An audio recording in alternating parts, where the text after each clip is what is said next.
Soyez les bienvenus dans la deuxième partie d'ICOM. Nous sommes toujours dans la région d'OM, très précisément dans le village de Champagne, où on pétille d'idées. Bonjour Thomas. Salut Jacques. Alors ce qui est fabuleux dans ce restaurant, c'est que tous les légumes viennent ou du jardin ou d'ailleurs, c'est ça? Oui, 10 km maximum, 10-15 km. Là, ce sont des carottes d'hiver, c'est ça? Oui. Et alors, les légumes qui sont là viennent de chez vous d'ailleurs, et vous les conservez combien de temps? Techniquement, c'est une conserve qui peut se garder une vingtaine d'années sans problème. Ah, carrément. Mais on ne peut pas garantir le goût qu'elle aura dans 20 ans. C'est un peu comme un vieux vin. Alors techniquement, justement, expliquez-nous comment on peut conserver un légume grâce à ce bocal, en fait, hein, tout par-delà. Hein. Oui, tout par-delà. Mais à la base, c'est assez simple. Le légume, ensuite, on va recouvrir d'eau.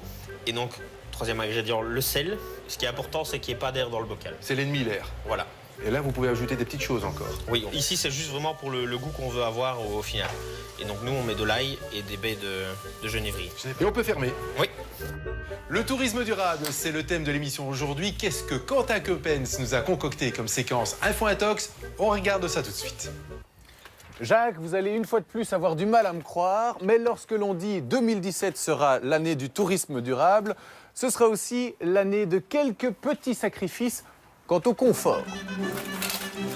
La première chose à faire, c'est d'éviter tout ce qui est polluant, énergie fossile, comme l'essence dans la voiture, le mazout de chauffage. Et tant qu'à faire, l'électricité, Internet. En un mot, c'est très simple. Il suffit de vivre au Moyen-Âge et en Belgique, c'est possible. Non, par là, Titan. Par là, par là. Allez, on y va. Oh là, du château. Je viens pour la nuitée insolite. C'est sûr que c'est ici. Oui, c'est ici. C'est indiqué rue Victor Rousseau, numéro 2. On y est. C'est une surprise totale pour la famille de Coster. Sur le bon reçu à Noël, il était question d'un séjour 100% durable, mais ils ne s'attendaient sûrement pas à ça. Oh, il y a des enfants, vous avez vu ça? Les de Coster viennent d'entrer dans une nouvelle dimension. Oh là, Manon! Mettez votre chariote devant l'entrée. Seigneur, les invités sont arrivés. Bon d'accord, lorsqu'on ne s'y attend pas, l'entrée en matière peut surprendre. Bienvenue, braves gens. Je ne vous attendais pas si tôt. Mais c'est précisément l'objectif, déconnecter les clients de la vie moderne. Alors, voilà votre chambre.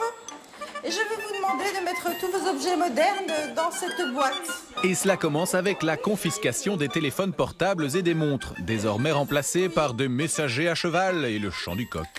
Maintenant, on va changer ces horribles oripeaux. Vous allez vous habiller comme nous. Chacun endosse un nouveau rôle, l'espace d'un jour ou deux en plein Moyen-Âge. Ça, c'est pour toi. En fait, c'est du tourisme durable parce qu'on prend le temps de faire les choses. On leur a pris leur montre, mais on a le soleil qui nous donne l'heure. On leur a pris leur GSM, mais on est tous à portée de voix. Donc c'est inutile d'avoir un téléphone. Jouer, on va leur apprendre des jeux à l'ancienne. Et puis, il faudra bien couper du bois pour se chauffer, par exemple. Ça va être la gloire. Ça va être la gloire. Je pense que c'est intéressant de se replonger un petit peu dans l'époque et voir un peu comment nos ancêtres ont pu vivre et se rendre compte un petit peu du confort en fait, que nous avons à l'heure actuelle, tout compte fait. Alors, si vous devez vous laver, c'est dans la rivière. C'est les latrines. Évidemment, il faut faire quelques efforts car au niveau confort, C'est comme ça qu'ils faisaient? ce n'est pas un palace de luxe. Mais ça fait froid, non? On doit avoir froid. Tu restais pas longtemps? Et il ne faut pas longtemps non plus pour que les enfants trouvent de quoi s'occuper. Sauf Alors, que... les hommes à la chasse, tu peux garder l'épée et les femmes, elles vont aller faire de la broderie. Non. Et si, pour les femmes, le Moyen-Âge, c'était beaucoup moins palpitant. Ça va? Tu vas retenir tout ça? C'est vrai que si elles ont envie de faire autre chose, elles sont obligées de faire la couture. Sinon, ça passe le temps. Et il en faut du temps, car l'assiette ne va pas se remplir toute seule. Les hommes à l'affût prennent le grand air à la chasse au gibier. C'est vrai que ça change énormément. Là, je suis bien. Avec toutes les activités qu'on a fait, on se sent quand même revivre. J'aime beaucoup. C'est autre chose. 3 heures plus tard, les hommes ramènent le souper au château. Au menu du jour, il y aura du sanglier. Mais moi, j'ai eu chaud aux fesses. Heureusement, ils ne m'ont pas trouvé.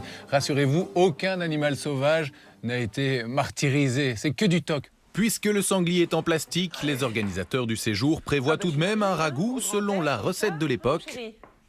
Alors, le ragoût de maman? Ainsi qu'une discrète musique de fond comptant les exploits des hommes, bien sûr. La broderie des femmes, par contre, mais bon, c'est le Moyen-Âge. À refaire absolument et à conseiller, vraiment. Extra.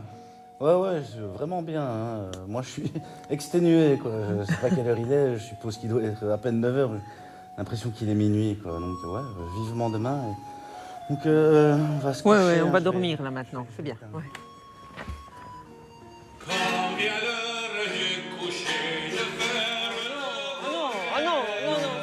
Vous voyez Jacques, pratiquer un tourisme durable en Belgique en 2017, c'est pas si compliqué. Il suffit de revenir quelques siècles en arrière, de s'acheter une armure et de zigouiller 2-3 sangliers pour le souper.